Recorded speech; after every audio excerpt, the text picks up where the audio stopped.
Welcome friends. आज हम cover करेंगे 8 जून के इंपॉर्टेंट करंट अफेयर्स।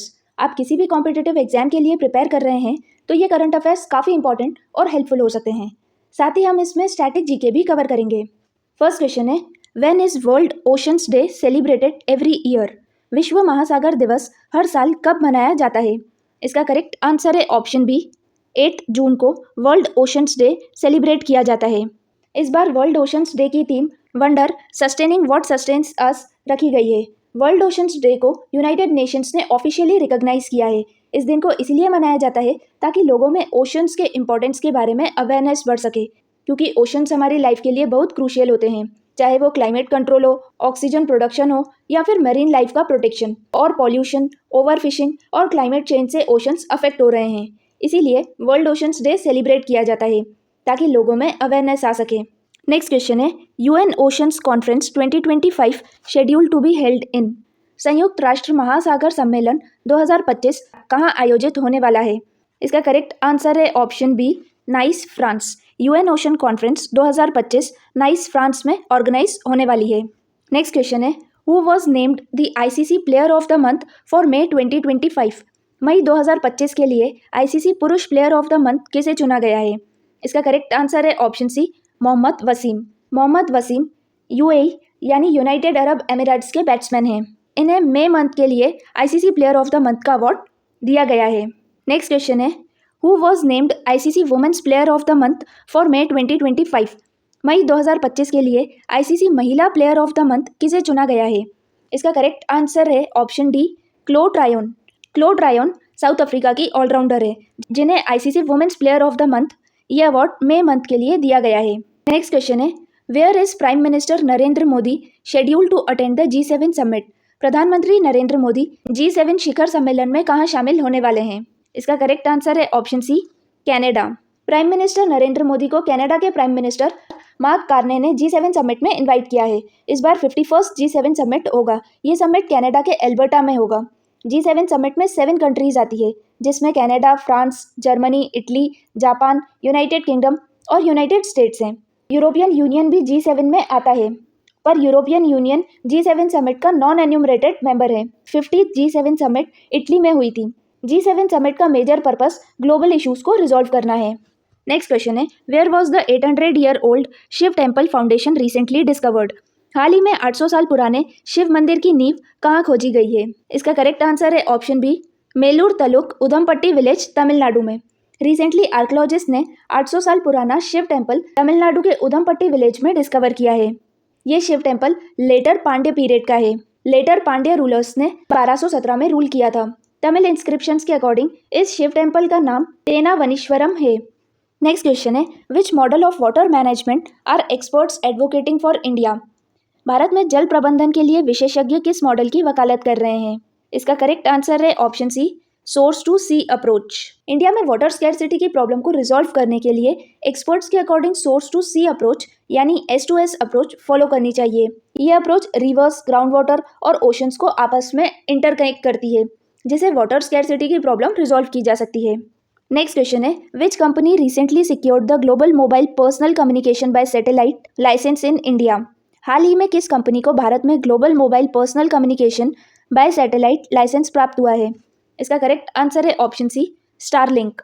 स्टारलिंक को global mobile personal communication by satellite का लाइसेंस डिपार्टमेंट ऑफ टेलीकम्युनिकेशंस ने दिया है। स्टारलिंक अमेरिकन कंपनी स्पेसएक्स की सब्सिडियरी कंपनी है। स्पेसएक्स के फाउंडर एलन मस्क हैं। Global mobile personal communication by satellite का licence satellite based internet connectivity से रिलेटेड है। स्टारलिंक के इंडिया में आने से इंटरनेट सर्विस प्रोवाइडर कंपनीज में कंपटीशन और बढ़ जाएगा। नेक्स्ट क्वेश्चन है, which footballer to become the latest sporting hero to be awarded a knighthood? हाल ही में किस फुटबॉलर को नाइटहुड सम्मान से सम्मानित किया गया है? इसका करेक्ट आंसर है option A, David become.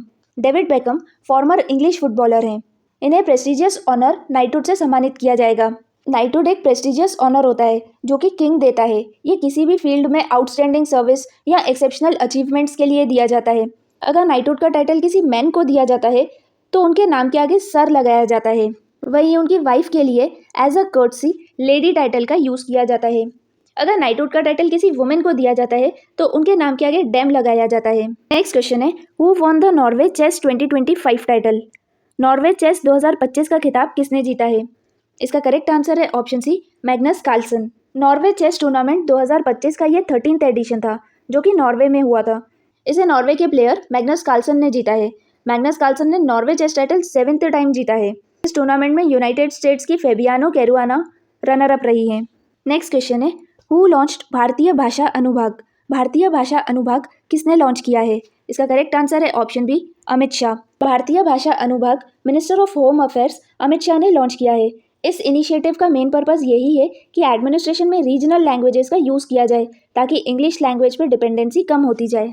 Next question है, recently an MOU was signed between India and which country to strengthen bilateral economic ties and promote a secure and predictable investment environment? हाल ही में भारत और किस देश के बीच द्विपक्षीय आर्थिक संबंधों को मजबूत करने और सुरक्षित व पूर्वानुमेय निवेश वातावरण को बढ़ावा देने के लिए एक समझौता ज्ञापन पर हस्ताक्षर किए गए हैं? रिसेंटली एक MOU साइन किया गया है इंडिया और कौन सी कंट्री के बीच, ताकि दोनों कंट्रीज के बीच में इकोनॉमिक रिलेशंस को स्ट्रॉन्ग किया जाए।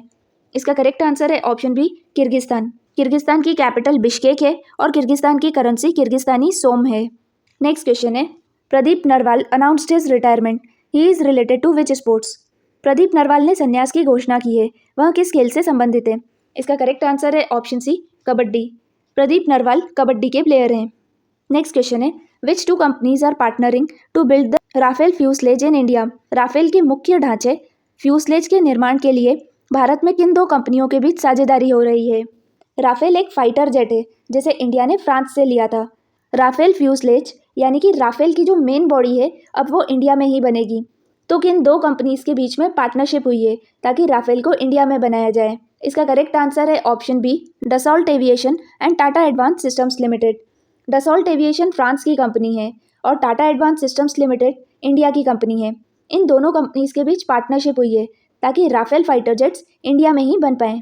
नेक्स्ट क्वेश्चन है, where was the north shipping conference 2025 held?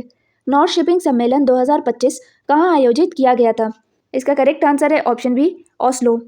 North shipping conference एक तरह का मैरीटाइम ट्रेड फेयर है जो हर 2 साल में एक बार होता है। ये नॉर्वे में होता है।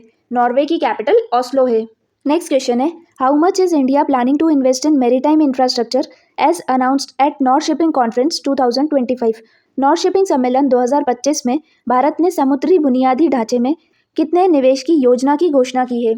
इसका करेक्ट आंसर है option C, $20 billion. North shipping conference 2025 Norway में हुई है। इस कॉन्फ्रेंस में minister of port, shipping and waterways Sarbananda Sonowal ji ने अनाउंस किया है कि इंडिया अपने मैरीटाइम इंफ्रास्ट्रक्चर को इम्प्रूव करने के लिए $20 बिलियन का इन्वेस्टमेंट करेगा।